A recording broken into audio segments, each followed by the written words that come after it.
Basically fatty ലിവറിന്ന് നമ്മളൊരു result കണ്ടാല് പലപ്പോഴും ഡോക്ടേഴ്സ് അതിന് ചിലപ്പോൾ അവർ വേറെ എന്തെങ്കിലും ആവശ്യത്തിനായിരിക്കും അത് സ്കാൻ ചെയ്തത്.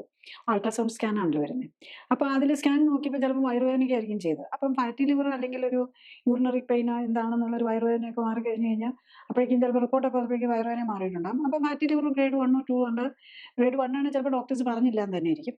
പക്ഷെ നമ്മൾ കേരളീയരൊക്കെ പ്രബുദ്ധരാണെന്നാണല്ലോ. അപ്പോൾ നമ്മളൊരു സ്കാൻ റിപ്പോർട്ടൊക്കെ കണ്ടാൽ അവനവനും കൂടെ ഒന്ന് വായിച്ച് നോക്കണം. ആർക്ക് വെച്ചാലും അത്യാവശ്യം ഇംഗ്ലീഷ് അറിയാവുന്നവർ ഇപ്പം എല്ലാവർക്കും തന്നെ അത്യാവശ്യം മക്കൾക്ക് പ്രായമായവർക്ക് അറിയില്ലെങ്കിലും മക്കൾക്കൊക്കെ ഇംഗ്ലീഷ് അറിയായിരിക്കും. അപ്പോൾ അത് ഫാറ്റി ലിവർ എന്നൊക്കെ കണ്ടു കഴിഞ്ഞ് കഴിഞ്ഞാൽ അത് ഒരു സീരിയസ് ആയിട്ട് എടുക്കുക ഡോക്ടർ പറഞ്ഞില്ലേലും. കാരണം ഫാറ്റി ലിവർ വന്നു കഴിഞ്ഞ് കഴിഞ്ഞാൽ നമ്മളത് തിരിച്ച് കറക്റ്റായിട്ട് ലൈഫ്സ്റ്റൈൽ കറക്റ്റ് ചെയ്താൽ തിരിച്ച് ഫാറ്റി ലിവർ അത് മാറ്റാൻ പറ്റുന്നതേ ഉള്ളൂ. പക്ഷെ നമ്മളത് ചെയ്തില്ലെങ്കിൽ അത് 2ലേക്ക് വരും.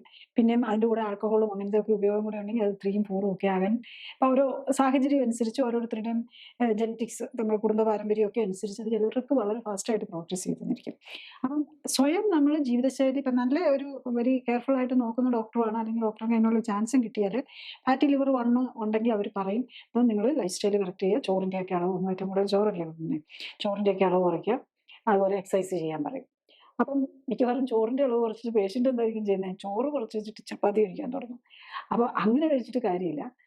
അന്നജം അത് ചോറോ, ചപ്പാത്തിയോ, കപ്പയോ ഒക്കെ നമ്മൾ കുറയ്ക്കാന്നുള്ളതാണ് അതിനകത്ത് ചെയ്യേണ്ടത്. ചോറെന്ന് പറയുമ്പോഴും ചിലര് കരുതും ഇഡ്ഡലിയും ദോശയൊക്കെ കഴിക്കാന്ന്. അങ്ങനെയും പേഷ്യന്റ് കാണാറുണ്ട്. അതുകൊണ്ട് ഞാൻ പറയാതെ അരി വെച്ചുള്ള എന്ത് സാധനം ഗോതമ്പ് ധാന്യങ്ങളുടെ അളവ് കുറയ്ക്കുക.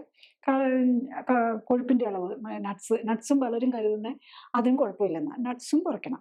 എന്നാലേ നമുക്ക് ഫാറ്റി ലിവറിൽ നിന്ന് മാറാൻ പറ്റുള്ളൂ. നട്ട്സും ഫ്രൈസും ഒക്കെ കുറച്ചാല്. പിന്നെ ആർക്കാണ് clinically supported life style correction വേണ്ടി വരുന്നതെന്ന് ചോദിച്ചു കഴിഞ്ഞാൽ ഇത്തരം ഒരു ഗ്രേഡ് 1 ഒന്നും അല്ല ഗ്രേഡ് 2ഓ 3യിലേക്കൊക്കെ എത്തി. മിക്കവാറും ഗ്രേഡ് 2ഓ 3യിൽ എത്തുമ്പോഴേക്കും അവർ ഒബേസിറ്റി ഉണ്ടാകും. ഡയബറ്റീസും ഹൈപ്പർ ടെൻഷനും മറ്റു രോഗങ്ങളും കൂടെ എന്തെങ്കിലുമൊക്കെ ഉണ്ടാകും. തൈറോയ്ഡ് കാണും, ഹാഷിമോട്ടോസ് തൈറോയിഡൈറ്റിസ് ഉണ്ടാകും, ചിലപ്പോൾ ആർത്രൈറ്റിസ് വന്നിട്ടുണ്ടാകും. ഇതെല്ലാം കൂടെ ഉള്ളവർക്ക് പല രോഗങ്ങളും ഉണ്ട്, മരുന്നും ഉണ്ടെങ്കിൽ അവരെ കൊണ്ട് സെൽഫായിട്ട് ലൈഫ് സ്റ്റൈൽ കറക്ഷൻ ചെയ്ത് ഈ മരുന്നിൽ നിന്നും കൂടെ മോചനം നേടണം. എന്നാലേ ലിവറിനെ ഒക്കെ പ്രൊട്ടക്ട് ചെയ്യാൻ പറ്റുള്ളൂ.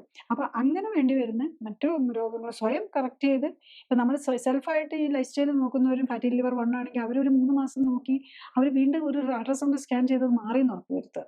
ഈവൻ മറ്റു രോഗങ്ങളൊന്നും ഇല്ലെങ്കിലും ഫാറ്റി ലിവർ 2 ആണെങ്കിലും അത് മാറിയെന്ന് ഇതിനൊരു 3 മന്ത്സ് കഴിയുമ്പോഴേക്കും ഉറപ്പിക്കണം. പക്ഷെ അത് മാറുന്നില്ലെങ്കിലും ഡെഫിനറ്റ്ലി നമ്മൾ അവർക്ക് ഒരു സപ്പോർട്ട് ഉണ്ടെങ്കിൽ മാത്രമേ അവരെ കൊണ്ട് മാറ്റാൻ പറ്റുള്ളൂ എന്ന് അവരവർ തന്നെ ബോധ്യപ്പെടുക.